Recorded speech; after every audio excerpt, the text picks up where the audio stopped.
Hey guys, Infidel1258 here. Today I'm going to share with you a clip from a recent YouTube members live event wherein we talked about reformation for the SPS token, changes we might implement that could improve its tokenomics, its future. But then also we just talk about the broad bull case that I believe is possible and probably imminent for this amazing token and this amazing blockchain-based video game. So if that sounds interesting, stick around and stay tuned. And if you want to support the channel or be present during the live events, check out my members page. Have an amazing day. God bless.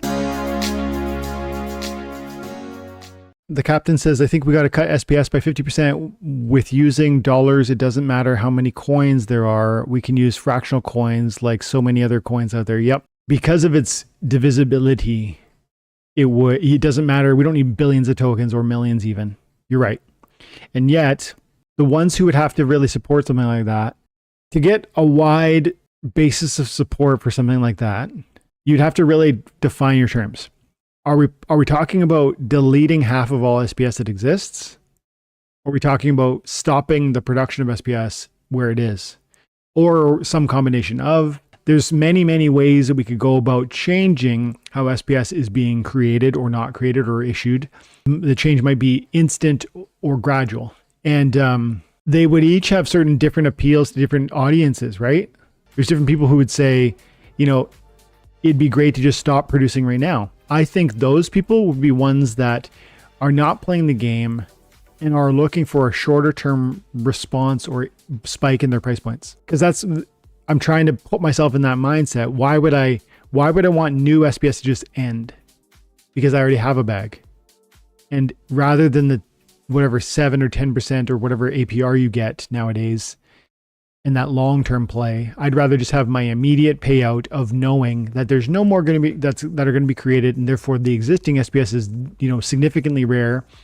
If we're roughly around half of it created, half of it being not created or being stopped or deleted or, you know, canceled, would be theoretically a doubling of the value, right? Because if the presumed value is $100 for 100 tokens, and we at 50 tokens, we stop minting new ones, you would argue that the value is still $100.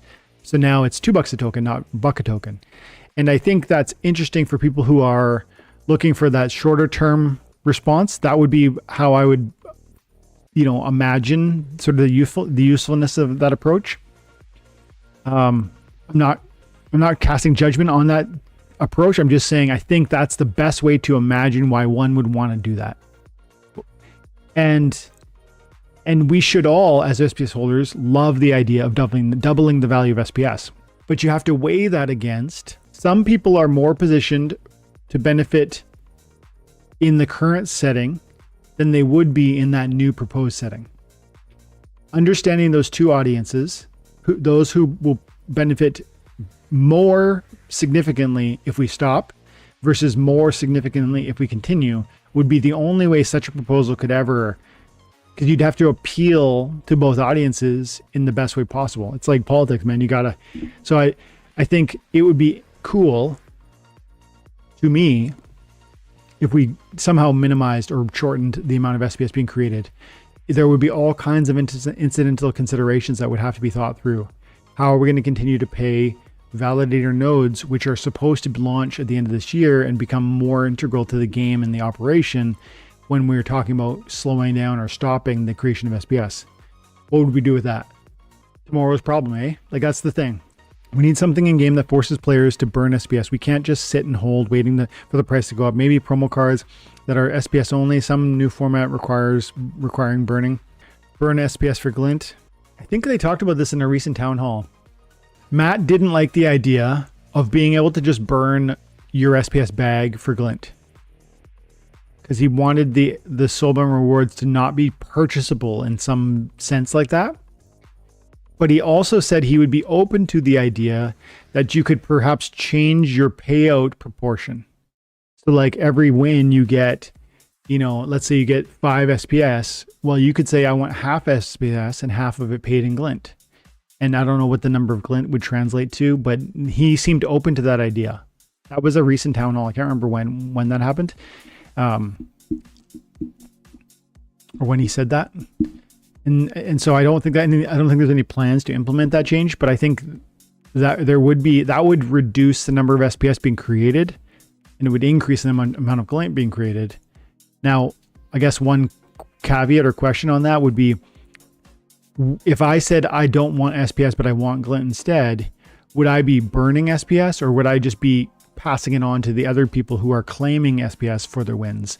In which case, option 1 would mean there's less SPS because I burnt it to get glint, and option 2 would mean there's the same number of SPS, there's just also more glint now too.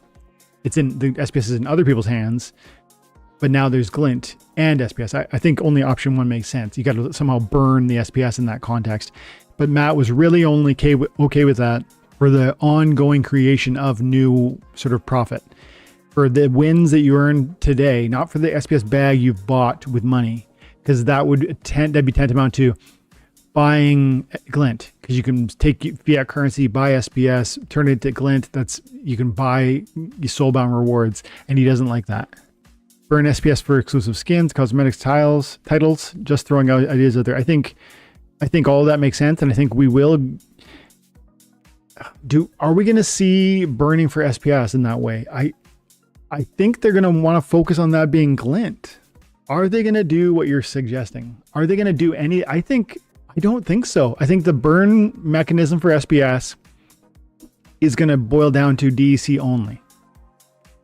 But they changed things already, because we didn't used to, right? There's been lots of changes across. We're like still in Splinterlands beta right now.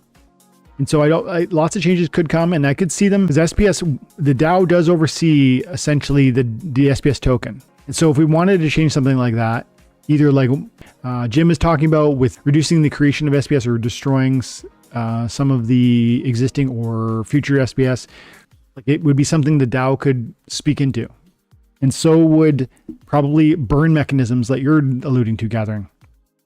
But I think if we fast forward 5 years, SPS creation will be over. If the game is still here, the price of the token necessarily will have started going up. If it hasn't already experienced massive peaks and new booms in that moment, by that time already, I think SPS, like any token, will enjoy the altcoin season if there's a real altcoin season. I think it will also collapse down far lower after that altcoin season ends, and that's usually a few weeks or months. And so I expect SPS, regardless of any sort of implementation of new plans, I expect SPS to go from whatever low price point it reaches to like a 10 or a 40x from there. And then I expect it to fall crater to far, far lower. And then maybe it finds a new floor and it grows 10 or 40x from there. And that's pretty generic speculation. And it is just speculation. But that is my expectations on what should happen, regardless, like not needing us to tweak the burn mechanisms, not needing us to cut SPS creation in half or SPS supply in half. Can't wait until we get SPS under 1 billion, then watch out. Yeah, I mean, we will burn SPS. DEC is the real way that's gonna happen is when DEC reaches peg. And when DEC reaches peg and there's not enough DEC. And that will happen too, dependent upon player base growth. Because people need cards to play the game. And if the SPS token price, if tokens in the game are rising, DEC's at peg, SPS is theoretically being burnt for that peg DEC, because people just have DEC needs, whether it's energy or cards or whatever else, promo cards, etc., packs, setting up land plots, etc. Game participants growing means need for DC, which creates peg valuation, which means burn of SPS to reach the DC to access the game in so many ways, which drives, you're burning SPS as they're onboarding new players, plus people are buying bags of SPS to secure them, driving SPS price higher and higher and higher. And as people do that, their relative SPS bag is going up in US dollar value, which means they're encouraged and interested in translating it into DC, because your $1,000 worth of SPS is now $4,000 worth of SPS, and so you're happy to buy a few units of DC to get cards. All of that is a life cycle where you're attracting new players, onboarding new players, driving SPS price higher, and driving cards values higher. And it's a life cycle. It will support itself until it bubbles over and comes itself to an end. Because as exciting as I am for that moment, and as much as I do believe in Splinterlands long term, that life cycle will not perpetuate forever. I expect it to happen, but it'll happen and it'll end. And then a season of, this game is dead will happen, and then a new life cycle will happen. That's my expectation, because this is so interconnected with crypto.